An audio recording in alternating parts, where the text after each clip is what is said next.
One, my name is Delon. Trying to get my setup right here. I know I'm looking over there and the camera's over here. Okay, so whatever. um, but my name is Delon, and this is my very first YouTube video as far as being one of ex-Jehovah's Witnesses. I'm making this video. It's not to just, bash the Jehovah Witness organization, because we all have to learn the truth for ourselves. And so that's the point in me making this. I'm going to share with you my truth, um, as far as, being one of Jehovah's Witnesses. So feel free to, comment in the comments. I certainly will answer any questions that you have. The only thing I ask is no rude comments. I'm always open for discussion and for everyone else to have discussions, but I will not condone like the attacks or anything, not on myself and not on anyone else. I will block you, remove you, whatever I have to do, because it's just not necessary. Everybody have their own thoughts, opinions, beliefs, and you're entitled. If you're one of JWs and you're here to watch the video, or anything like that, that's great. To look for the comments, that's great too, because my goal is hopefully you will one day wake up as well, like myself and many others have also. But again, just no attacks. If you want to discuss, great, but please just don't attack anyone on my channel. Also, don't forget to like and subscribe, or dislike if you dislike. Still subscribe. And another thing, with any of those that are still JWs that go to the Kingdom Hall, um, one thing I like for you to think about too, if you're here, some may just be coming to, just maybe stand up for the organization, if you will. But there are many of you who are questioning, am I in the right religion? Am I at the right place? Is being one of Jehovah's Witnesses fulfilling to myself? I understand. I used to think that same thing growing up, right? Um, and I'm an adult now, and I'm just glad that my eyes are finally open. Um, but you're more than welcome here as well, because I hope that my video and there are other amazing channels. I'm literally watching videos every day, all day, to continue to educate myself, as well as learning the Bible. So I'm going to touch on a lot of points. I have to get my little notepad here because I can't remember it all. So just wanted to first just kind of give you a little history of myself and, um, where I stood as far as coming into the truth. So as I was a little girl, we actually went to a Baptist church. Um, oh God, I hated going to church as a little girl. I couldn't stand it. Um, and I remember my mom would try to make me put a quarter in the collection plate. And then I wouldn't want to put my quarter in the collection plate. And she would pinch me. So I got smart. I started putting Vaseline on my arm because I always sat on the same side of her. So I already knew which arm she was going to pinch. And that way she just wouldn't have a good hold. My cousin taught me that trick. Yeah, it worked. So, so anyway, I was maybe about six, somewhere between 6 and 7 when we actually started studying with the witnesses. And I know because it was before my dad died, and I was 8 when he died. So yeah. Um, so anyway, started studying with some ladies, and back then I was an avid reader, so I loved to read, and I was always excited because they had these books, and then my book of Bible stories. I used to read that book. I probably read that book probably not 1,000 times, but I'm sure well over 50 times because I was just such a great reader. Of course, the sisters, they were so nice. Of course. And so I'll just to back up a little bit. So my mom, I think my dad's sisters, his two sisters, they were in the organization. I don't know how they got involved with the witnesses because my dad and his mom and dad, they were not. But either way it go, I guess they put that on my mother's mind, my mom. So those are the only relatives that I had that were Jehovah Witnesses. Okay, so fast going back to moving forward. Um, so the sisters would come over, study with us, right? I was excited as a little girl. But it was so weird. Once we moved from Houston back to my hometown, there at that congregation that we went to, I don't know how I knew at such a little age, but I knew that there was something wrong. I knew that I shouldn't be there. Of course, I had to go, right? Because my mom, she went. So what else was I supposed to do?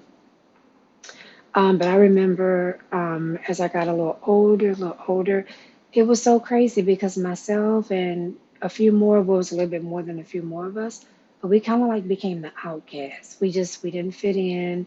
We wasn't invited to gatherings or anything. I have no clue why. The only thing I've ever associated with is, we didn't have a big house. Well, I thought we were rich, even like right now, I'm here at my mom's old house. She passed away this past December. So my sister and I came back here so that we could fix the house up. And then me and my husband will, of course, move back to where his son is. And I always say our son. So I'm looking forward to going back to Michigan. And yeah, but we were just never invited to any, I mean, not one of the gatherings, I kid you not. And I remember my mom, she used to always want me to go early morning witnessing with her on Saturday mornings. And I was like, why, Mom? Why? So, anyway, I would go stand at the store with her. And every time I thought I would see someone from school, I would run to the bathroom. I would always say I had to go potty. And it was just so that I wouldn't be caught standing there.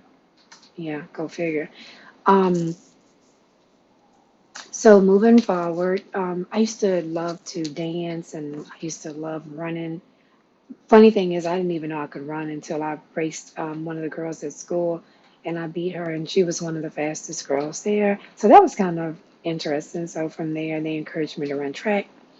So, being one of Jehovah's Witnesses, you don't play sports, you don't get involved with what they call worldly people. Honestly, I never understood that because there were a lot of nice kids in my class at school. I spoke to them at school. We talked. I was actually very popular. I didn't care about being none of that. And I'm saying that because I'm going to get to another point so you understand where I'm going with that. But I was just always just very friendly. Didn't really hang out with anybody because, of course, I couldn't remember. But as one of Jehovah's Witnesses, people on the outside of the organization, they are classified as worldly. And people that go to church the churches are classified as Babylon the Great. Yeah. hmm My point exactly. I'm thinking the same thing you're thinking. And I will get to that, in a moment. So I remember in junior high, which was like seventh and eighth grade, right? That's what our junior high consisted of back then. And I really wanted to run track. My mom wouldn't let me because of the religion. And before I go there, I'll say, no, granted, my mom, she was really mean. She was very strict. We really couldn't do anything unless it was with someone that was one of Jehovah's Witnesses. Um, so of course, I couldn't play sports or any of that, but I really, really wanted to. But my mom, she was just so strict, so mean. We would get whipped all the time. Because some individuals back in the day, they were like hardcore Jehovah's Witnesses. The society says don't do this. The society says you're not allowed to do this. Everything was the freaking society. And it used to frustrate me to no end. So anyway, so again, as I was saying, I wanted to really run track, and so I'm so crazy. One day, we were supposed to be going on field service, right, one Saturday, but we had a track meet because I had told my mom that I was staying after school. It was a part of a class. I can't think of what it was called, but anyway, athletics class. She let me join athletics class. It really was for track. She just didn't know I was running. I was sneaking and doing so wasn't supposed to. So one Saturday morning, we were supposed to be going out in field service, and I had on a gown. I put on my track shorts. I hid my jersey, socks, and shoes underneath the carport. And so, yeah. So my friend, I told her mom to come pick me up. She didn't know what I was about to do. In all honesty, she had no clue, so she was not a part of my wrongdoing. on this. So when she came, I told my mom I was going outside to give her something, right? So I go outside and I never come back inside. You know why? Because I grabbed my stuff, jumped in the car, headed on out to the track meet, get on the bus, and just this is probably within the next 20, 25 minutes or so. I guess my mom realized, where's my daughter? She never came back inside. So she called my friend's mom and she asked, what was I? What happened? And she said, well, I dropped them off at the school for the track meet. Well, my mom didn't know anything about track meet because she didn't know I was supposed to be running track. So we get on the bus, we're about to leave, and oh my God, who pulls up? My mom. Yes. I was like, oh my God, I'm in so much trouble. So um, I started kind of walking up the bus because I already knew what was about to happen. And my mom get out the car, walks up to the bus as I was kind of stepping off, slapped me in front of everybody, just literally just slapped me in front of everybody. Um, so that was very humiliating. And again, I know it had everything to do with being one of Jehovah's Witnesses because we were just not supposed to be associating with those early people, running track, none of that stuff at all. All right, so that was it. I'd also won Homecoming Queen. Everybody voted for me. I wasn't even allowed to go to the game that day to accept my Homecoming Queen title. This was in junior high. So it went to the girl underneath me that had the next top votes. So yeah, that was that. That was one thing. Um, so that just, it really hurt my feelings. And you know, things like that can literally cause like a lot of stress on a teenager who can't really understand why you can't do certain things, right? You really just don't get it. I'm like, I go to school with these people, you know, the kids, some of the kids at the Kingdom Mall were doing the same things I was doing. Why could I not? Now, I could go to football games, but I couldn't be like a homecoming queen, none of that. Well, why could I go to the games, right? So, that was one thing my mom would let me do. She would let me go like to the games. I was surprised, but she would let me go. But it would have to be with another witness or my cousin. Really, I went with my cousin who was a non-witness. Um, and so moving forward, that jumps to my point. All right. So being a Jehovah's Witness, you can't again, you cannot have friends that are in the world. Um, you're not even supposed to associate with your classmates outside of school. You don't get too close to them during school either. However, we have to. You talk to them, we interact. And if you're grown, then even in the workplace, your coworkers are your coworkers. You don't hang out with them. You don't have any friends that are worldly, right? Sorry, you guys. The medicine I take makes me have hot flashes. I do apologize. One day when they fix my neck, hopefully I won't have these things. So anyway, so moving forward again, when I was 15 years old, I had gotten baptized one summer, and it wasn't for me. It was to get my mom off my back, just to kind of please her. Um, I would go to the meetings, and I was just kind of half paying attention. I just wasn't even really, my mind wasn't there. Um, I'm not saying all witnesses are bad, but there's a lot of judgment that goes on within the organization, and we'll get to that in a moment. Um, but anyway, so about when I was 15, it was 1991. It was right before my senior year started. Excuse me, it was a year, no, the year before. I'm so sorry. So 1990, I was baptized. And then the following year, so I got baptized actually at 14, right? 14, 14. No, I was 15. Sorry about. Yeah, I was 15. I'm just thinking about the years. So got baptized one summer. The following year, 1 year later, right before school started in 1991, um, because I was 16. I was 16 at that time. So anyway, so baptized when I was 15, and then the following year I was 16 years old. That summer, got disfellowship. You know why? You only in the organization you typically only get disfellowship under one condition.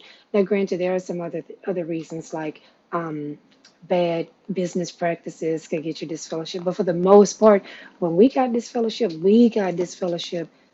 typically it was because you were having sex. I'm just gonna keep it real. It was because we were having sex. I don't care what age you were. The average person that get this fellowship is because you were getting busy. Point blank. So yeah, at a young age I was doing that my junior year. So anyway, I remember it was me and my mom, and we were one of my friends that went to the Kingdom Hall. We were one of the misfits, outcasts, if you will. She and I, we used to always hang together, and I guess her conscience started bothering her. And so she told on herself, and I was actually watching her little girl for her the night she was meeting with the brothers, and I had no idea she was meeting with the brothers. So she decided to tell on me too. And I had no knowledge until they called my mom, and then we went in. And I remember feeling like, so I don't get embarrassed very easily, and even back then I still didn't. Um, but I remember sitting in there in front of these two brothers, and I'm thinking, I don't want to talk to you about my sex life or what I've done. I mean, that's my business. And not only that, it's personal. You're not my dad. Why am I talking to men? I am like a minor. Why am I talking to two men that don't even invite me anywhere? I don't even feel comfortable with talking to you about what I've done. And I remember them like asking, how many? Are you kidding me? You really want to know like how many boys I've had sex with? It doesn't matter. Even at the time it was one, but does that even matter? And why am I talking to you? And then they want to know, well, what did I do? Again, I am a minor, and I look back and I know my mom was doing the best that she could, and she thought that it was the truth. And so this is just kind of allowed. To this day, I would never allow my kids to be asked those questions, my daughters, not even my son, because it's none of their business. So anyway, so I tell them about what I've done, what I did. And then, there was something inside of me that kind of wished maybe I hadn't, because, that didn't work out with that person. So there was something in me that really was sincerely, by this time, sincerely sorry. Um, and I apologize. I told him, I'm really sorry, um, just for whatever reason I did. I was young. Don't young people do stupid things? And not only that, but if I felt that was my time to start having sex, well, it was just my time, in my mind, right? Again, I was still young and dumb, and had I waited later, I think I still would have enjoyed that a lot better to just wait till I could fully, understand that this is maybe not the person that I like to be with. But regardless of all that, that has nothing to do with anything. So even though I was repentant when I was talking to the brother, yep, guess what decision they made? So I still got this fellowship. As a 16-year-old girl, you get up in front of the congregation and you make this announcement in front of about 160 plus people. Could have been less that night. Sometimes during the week you have less of a head count. Um, but anyway, get up in front of all these people. They make, not me, but the brothers. They make this announcement in front of the congregation that I'm disfellowship. Because I think back then it wasn't saying yet that Delon is no longer one of Jehovah Witnesses. um, but whatever, it's the same thing when you're disfellowship. So that you understand, if you're not a witness and you're watching this, what it means to be disfellowship. It means that no one in the congregation can speak. Not any congregation, not a Jehovah Witness around the world can talk to you unless they're an elder. Again, men. Um, and so not anybody that could have been my friend at that time, they couldn't talk to me. If they were my friends and they went to the hall, even they were not allowed to talk to me, although we all still talked. But they were not allowed to talk to me, because when you're disfellowship, what they say that means is that you were unrepentant, that you wasn't sorry for what you did, and maybe they felt like you did it over a course of a period of time. In other words, you didn't do it just like once or twice. You kind of kept doing it, so that means you're not sorry. So they disfellowship you. And then so also, so again, that was just really humiliating, because now, and then the word spreads like wildfires. So from one congregation, I had a lot of friends that were Jehovah's Witnesses at different congregations. So of course it spreads, and everybody knows that you're disfellowship. And I don't think that's appropriate. I don't think so. To get baptized, you have to So you go through these, I think it's three sets of questions. It's like three, when I say three sets, not three questions, but literally there's like a section of questions, the first set, second set, some questions, third set, all kind of Bible based. So you have to be able to pass all those questions in order to get baptized. Well, anybody can pass them because, duh, you look them up, you make notes. So when they ask you the questions, you know exactly what the answers are. And it just seems like you know your Bible. I didn't know my Bible, but they thought I did, but I didn't. So anyway, so that's that. All right. So I decided that I did go back to the hall for a little bit after that because I went into my senior year. But I think around that November I decided I'm not going back. My mom, even though she was real strict, I think she was at a breaking point where she kind of wanted to stop going to, but just didn't want to say so because she let me start doing more. So then come January of 92, yeah, January of 92, which was in my senior year. I'm 17 at this point. I get pregnant on purpose because I just wanted something that I could love and give love back to because I just didn't feel quite loved. You know, I was in this organization where I was supposed to feel love there and I didn't. Um, you just kind of taught really to feel guilty all the time because that's when the Jehovah Witnesses, you're taught that Armageddon is coming, and first the Great Tribulation is going to come, and then Armageddon, and you know the road to everlasting life is cramped and narrow, and wide and spacious is the road to destruction. Um, and so when you kind of taught that, you just, you know, you think every time you sin, you're just going to die. At least that's the way I feel. I'm only speaking for myself, but I always felt like I was going to die. I should have flat ironed my hair. So it's just so thick right now because it's so humid here. So, so anyway, I always felt like I was just going to die. I always felt like I wasn't worthy of God's love and that there was no place for me in his kingdom because I was a sinner, right? And so, but I knew even then, I was like, what makes me any different from um, these Jehovah Witnesses that are like spending time with their family that don't go to the hall? They're going to family reunions or they're having family over, they're going to their family's house.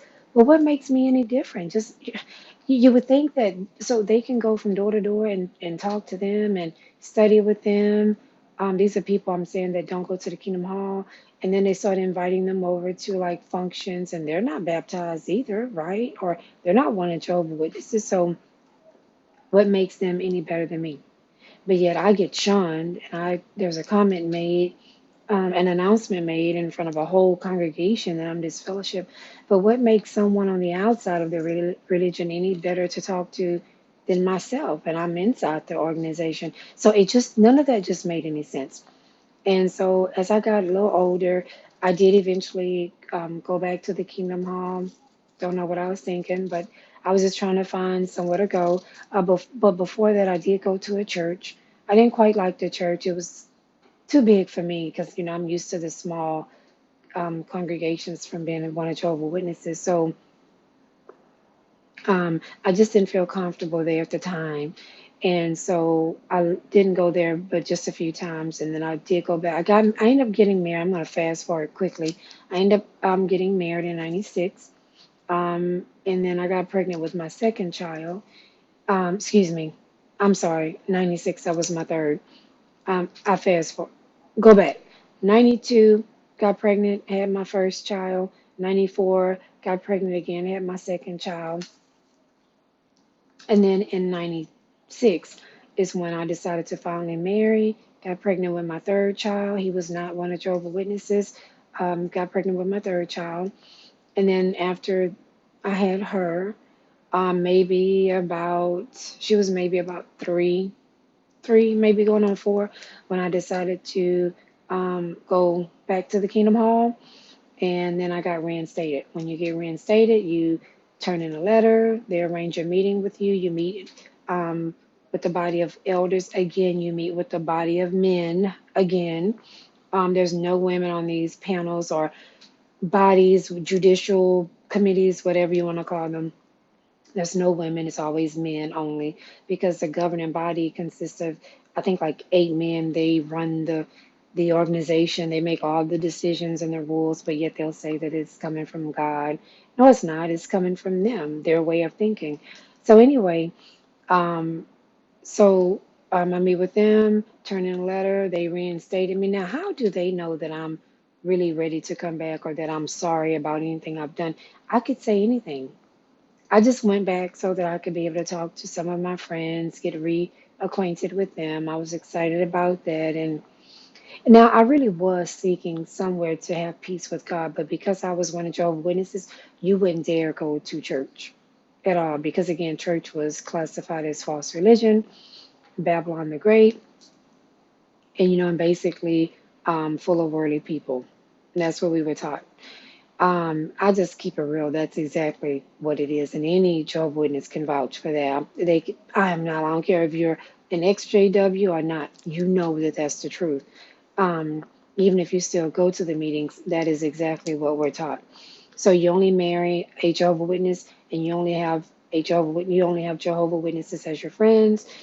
When we would have gatherings, you don't invite people from the outside that are not JWs because you just don't want to. You want to make sure they're not going to dance the wrong way, dress the wrong way, say the wrong thing.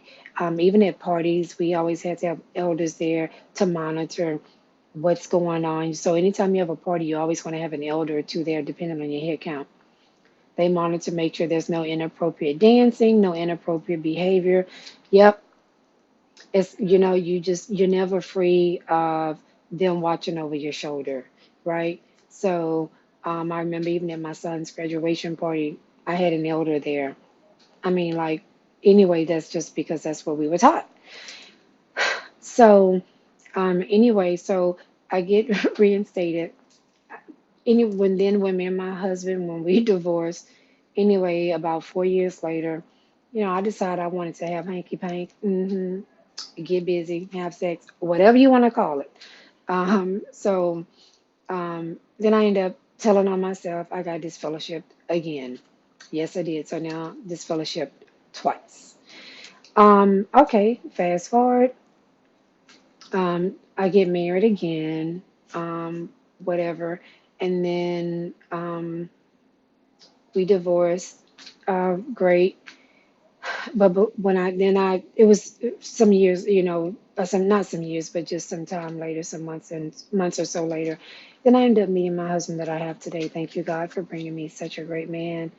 He truly saved the best for last, and I'm very thankful for that because my husband now has come along to show me how a real man is supposed to treat me, and and I love that because my dad died when I was 8. My mom was like anti-man because my dad used to beat her, so she was never happy, throughout life because of that.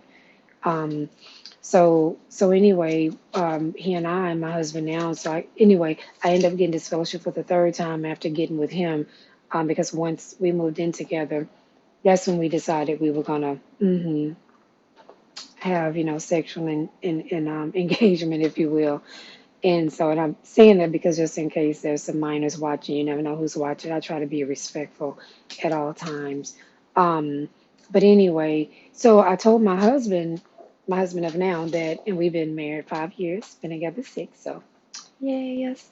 So anyway, I told him I was going to have to meet with the brothers, and my husband he's a part of a different religion. He's a part of IDMR. So we don't, we didn't have the same faith, but again, we got together, we dated, we married. So I didn't meet with the brothers, and they knew what I was doing because I told them. But I told them I wasn't going to meet with them until after we get married because I'm not going to stop doing what I'm doing, on account of them. So met with them about 2 months after we got married. Guess what? I'm just fellowship now for the third time. That was the last time. That was the final straw.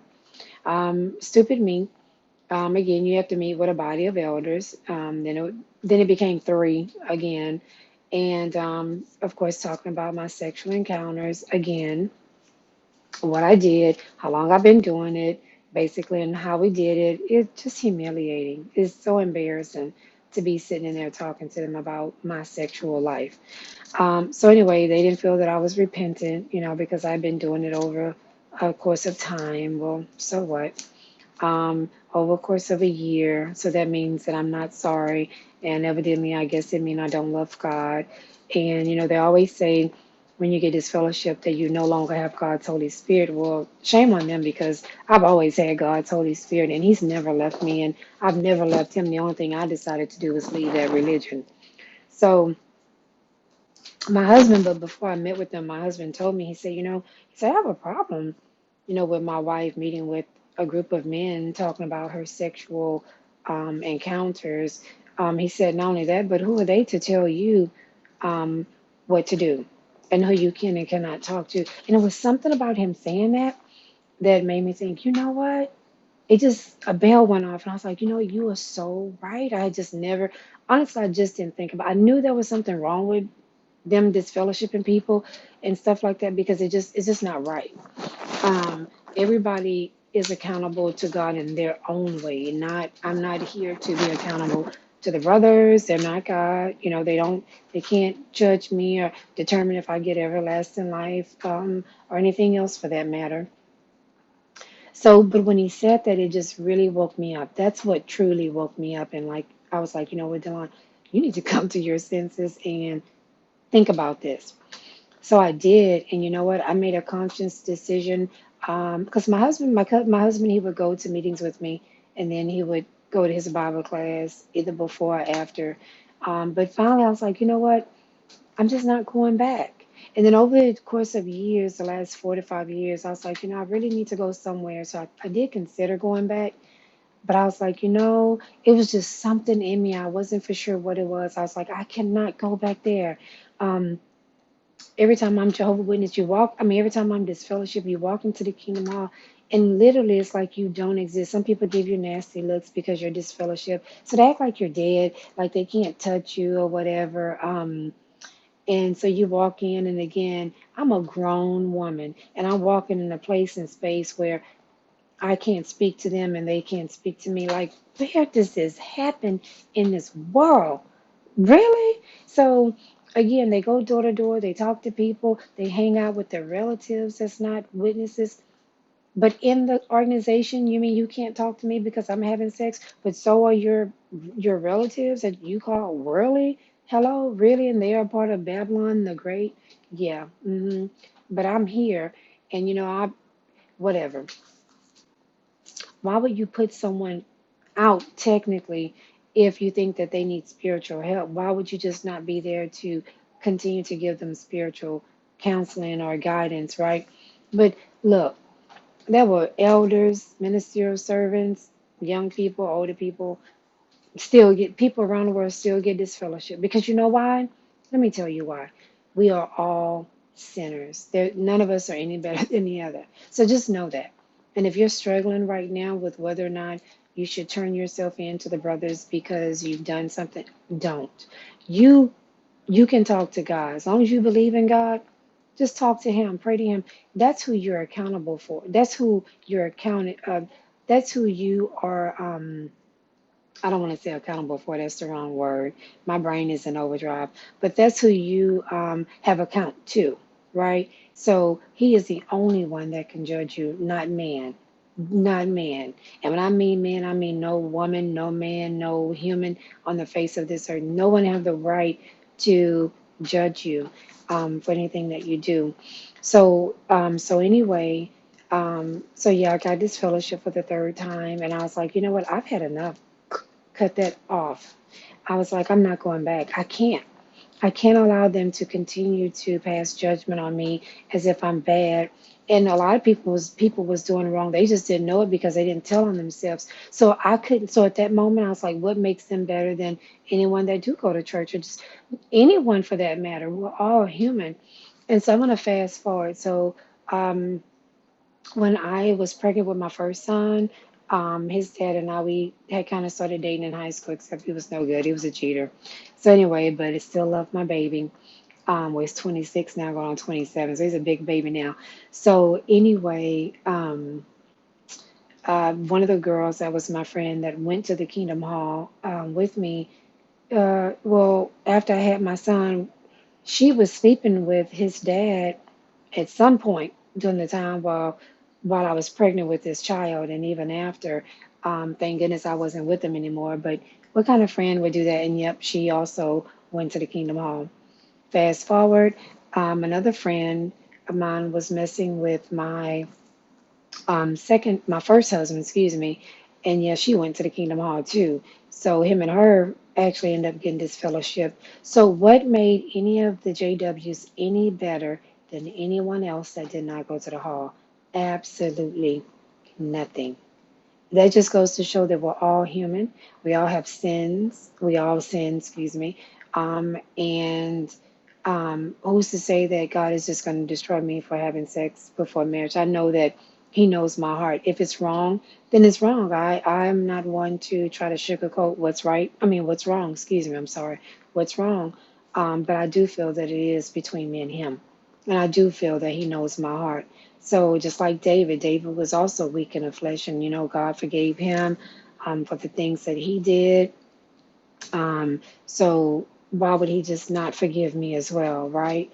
So anyway, um, the shunning is really, it's just a bad thing. It's just anyone that's on here, if you're watching this video and you've been disfellowship, you know, I'm sorry if you were ever made to feel not worthy of God's love and you felt hopelessness like I did, and you felt depression like I did, and sad like I did, until I broke free my senior year after I got this fellowship. Um, at that point, but I still went back, and then I went back again. But once I finally broke free, I can tell you I'm a whole different person. I'm still Delon, but I felt like a whole weight was lifted off my shoulders. And I'm glad that one of my friends introduced me to the video so that I could really start learning even more, um, yeah, about the Bible, but also about how false the religion is, because I knew it, but I hadn't talked to anyone or heard anyone else. There was one site that I used to read, and it was a site they told us not to go to because as a Jehovah Witness, they don't want you going to these sites with these ex-Jehovah Witnesses. Oh, no, no, no, no, no. That was forbidden because they feel like, oh, they're speaking false things about us. So that's Satan, the devil, and his followers. So don't listen to them. Well, now I know why they didn't want us to listen to it in this, because we were going to find out the truth about the truth, right? So Jehovah Witnesses say that they have the true religion. No, they don't. Because anybody that's God related or God fearing, you wouldn't treat anyone the way that they treat you. Not anyone. And to be, to say that an adult or even a child or a teenager, you can't speak to people. You come into this, you go to meeting with about 200 people in there and you can't speak to no one. You have new people that's coming in that don't go to that Kingdom Hall. They're just visiting. They speak to you. You just have to say, oh, I'm disfellowship. You can't even talk to them. Where does this happen, you guys? That is not um, this is not normal activity. That's like me going to work and I can't talk to my boss because if my boss was one of Jehovah's Witnesses, but yet I'm disfellowship. So would my boss not talk to me? Of course. But then, if you were one of Jehovah's Witnesses and my boss, they would limit their conversation with me. Now, with that's not nice. But you would still be able to talk to me because you're still my boss. You still have to communicate. So if you can talk to me as my boss, why could you not talk to me at the Kingdom Hall? So anyway, that's bad. So to make a long story short, so my first husband, he molested my middle daughter, who is not his child. Only my youngest daughter is his child. And honestly, I just wanted to kill him back then, seriously. Um, but I knew I needed to be there to raise my children. My kids, they are the best gifts that I've ever received outside of life itself. Seriously, I love my babies. I have a son and two daughters. They're all grown now. And I'm about to be a grandma for the first time. So I'm going to be Demi. That's what my grandchild will call me. So I'm very excited. She's due December 7th. So I can't stop shopping for him. I'm so in love. Um, and none of my kids also, none of them took to the Kingdom Hall. They were like the kids at the Kingdom Hall that went to school with them was doing the same thing, if not worse. They used to say, Mom, do you really think those kids at the Kingdom Hall are doing the right thing? They was like, you just don't know them. We go to school with them, so we know what they do. Now, isn't that just something? See, that just goes to show that that's why you shouldn't shun anyone because, again, we're all sinners. And none of us would do the right thing all the time. And who's to say what we're doing is wrong, right? Who's to say that? Jesus died so that we could be forgiven for our sins, right? So who's to say that we're not going to inherit life with God, whatever is supposed to happen, whenever it's supposed to happen. But who's to say that we don't have favor with God, right? They tell you these things as fear tactics to keep you in the organization. And then if you have family that goes to the Kingdom Hall, even if you want to leave, you won't leave typically because then you know that your family they're going to cut you off because they're taught if you get this fellowship, even if it's your son, your daughter, your aunt, your uncle, you no longer talk to them like at all until they come back. Seriously, there are people who lost their family, their mother, their father, their cousins, their aunts, all because they got disfellowship. They could no longer be spoken to. That is absolutely sad. It makes me angry now that I'm an adult and I fully understand how wrong it was. I am thankful though that my mother, she never stopped. She didn't care what them brothers said. She never stopped talking to me. Even though she did go back to her meetings, she did not care. She kept talking to me and she never gave up on me. None of that. So whether I was disfellowship or not, the last time she was like, why did you even tell on yourself? Well, you're right. I shouldn't have. I shouldn't have said anything. I should have just kept going to the meetings. Um, and if they ask me something, I tell them I'm not going to talk to you about my sex life any further. But again, I thought I was doing the right thing, but now I know. There were times when I used to think about going back just so that I could go back and, still talk to some of my other friends, but I wouldn't go back. I wouldn't really keep going to the meetings just long enough for them to, reinstate me, if you will. Let, again, a body of men, let them tell me that they're going to Jehovah in prayer, getting his guidance and direction as to whether or not I should be reinstated or not, right? Please give me a break. So anyway, recently, um, when I met with the two brothers that night, when I found out what my husband did to my daughter a year before that, to make a long story short, they had instructed me to go back home to my husband, the same one that molested my middle daughter. Like, are you kidding me? So you want me to go back home to the man that molested my daughter? Yeah. So that's how I know that the lawsuits that are going on, they really do keep these things under wraps. Because what happened was, since my husband then, he wasn't one of Jehovah's Witnesses when he molested her, but because he became one after the fact, they just kind of felt like, well, he did that when he was worldly, before he knew God. So, he's sorry now, and basically it's okay. Excuse my language, but bullshit. That's not okay. That is not okay. It's not okay. A molester is a molester all day long, and it's not okay. So they had wanted to reach out to the society, see what the society say. So that just goes to show you the society now try to say that they let the brothers handle that internally, but it's just so that they can keep the blame off of themselves illegally. And I think that's still wrong because the society, you all tell them what to do, but when the boo boo hits the fan and now the lawyers are coming after you, now you want to say you let the brothers handle it internally. So now you can put the blame on the brothers. So if anything should go down legally, now these brothers, now you want them to go to jail when they were just upholding your standards. You take the blame for it. I'm not gonna really fault the brothers for that because I fault the society because they are the ones that train these brothers. The brothers were doing just like I had been doing all them years. I always thought I was doing the right thing by telling on myself or just by trying to go to my meetings regularly or trying to raise my kids as Jehovah's Witnesses. I'm so glad I always let my kids do things. After a while, I started letting them hang out with the kids at school because they had good friends. I didn't have bad kids, and so they had good friends. I never gave them a curfew, and they never violated coming in late and stuff like that. They were just really good kids. Um, and so anyway, and one day you guys will get a chance to hear my kids' story about some things that kind of went down. You'll get to hear their side of it.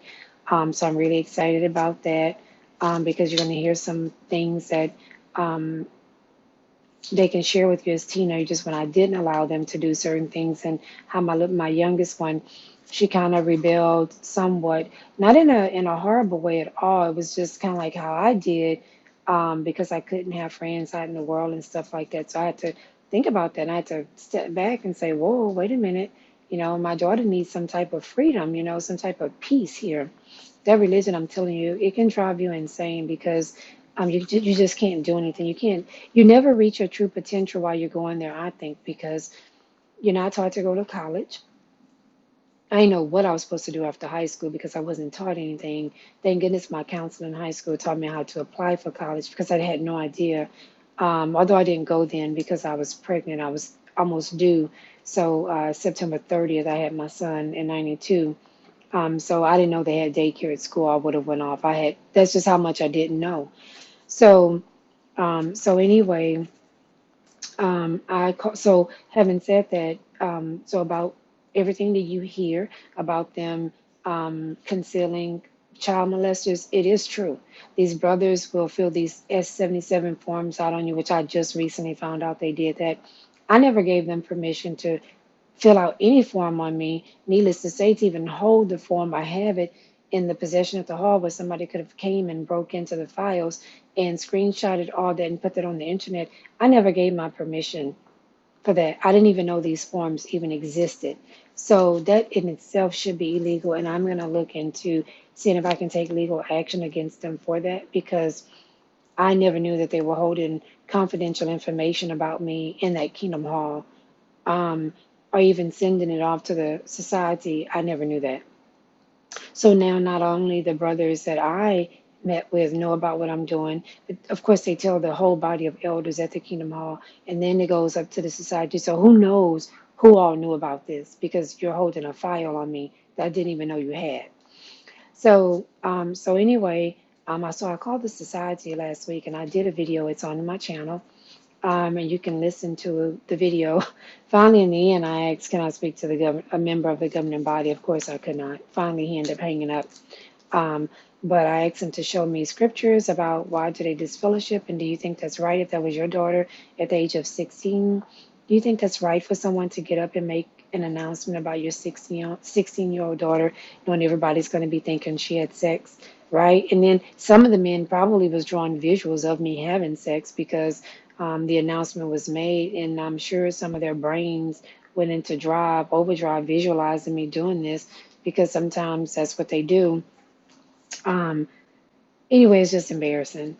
And so I'm going to go ahead and, I'll end the video. I know I talked a lot, but it's because this is one of my first video. And I do want to thank you all for watching and tuning in. I'll come back again with more.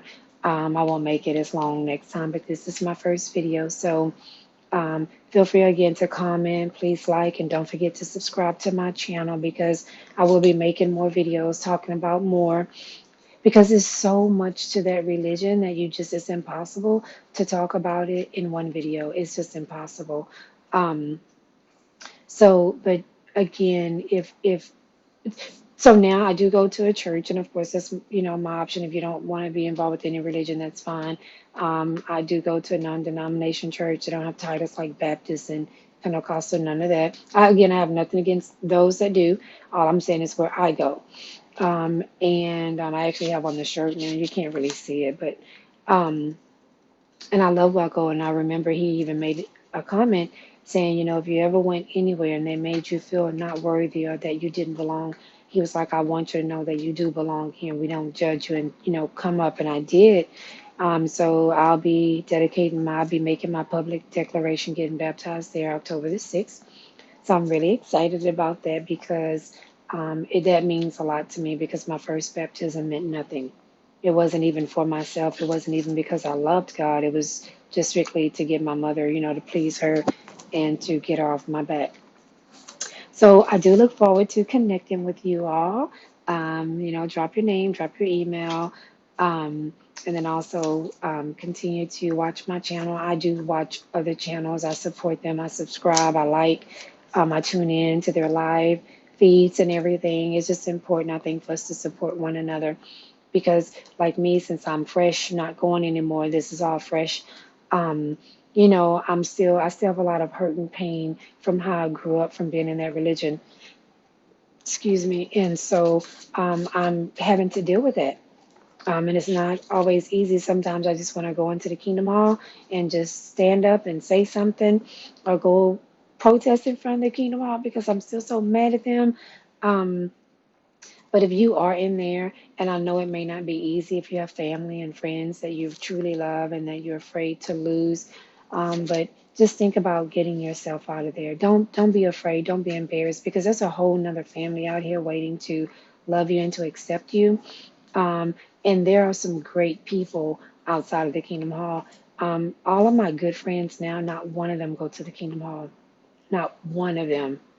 One of them do have a dad I think he's an elder, but her parents go, but she does not, and she's such a great friend. But other than that, um, none of my friends are JWs, and they're all great people. So I'm so sorry that we judged you guys. I never did personally. I always had talked to my classmates and whatever. I've never been judgmental against anyone that didn't go to the hall. Not me, but the religion, being a Jehovah Witness, that religion I was in, they did. Not, that's what the religion as a whole teach you. So the religion did. They taught us, not to get involved with worldly people. And that's not nice. That is so wrong. How can you truly say you have a good heart, but yet you're judging outsiders? That's not right. But you expect the outsiders to treat you nice when you go to a restaurant and you want your waiter to be nice, but they're not. Why do you expect them to be nice to you? You're basically not nice to them because you're judging them. And they don't go to the hall or start studying, then you're gonna cut them off. That's so not right. So anyway, if you're battling and if you're struggling with leaving, feel free to drop some comments below. I'm more than happy to talk to you.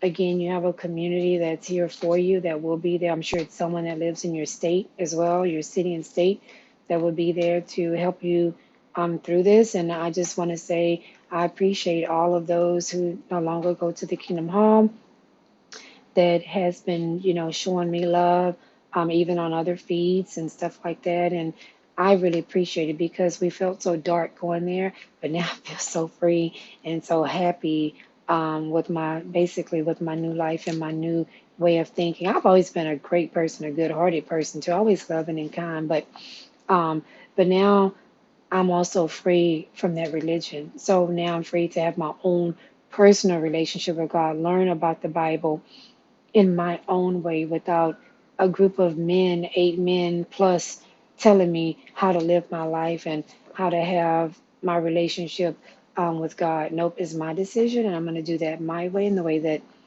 God see fit, and I'm no longer going to let mankind tell me what to do.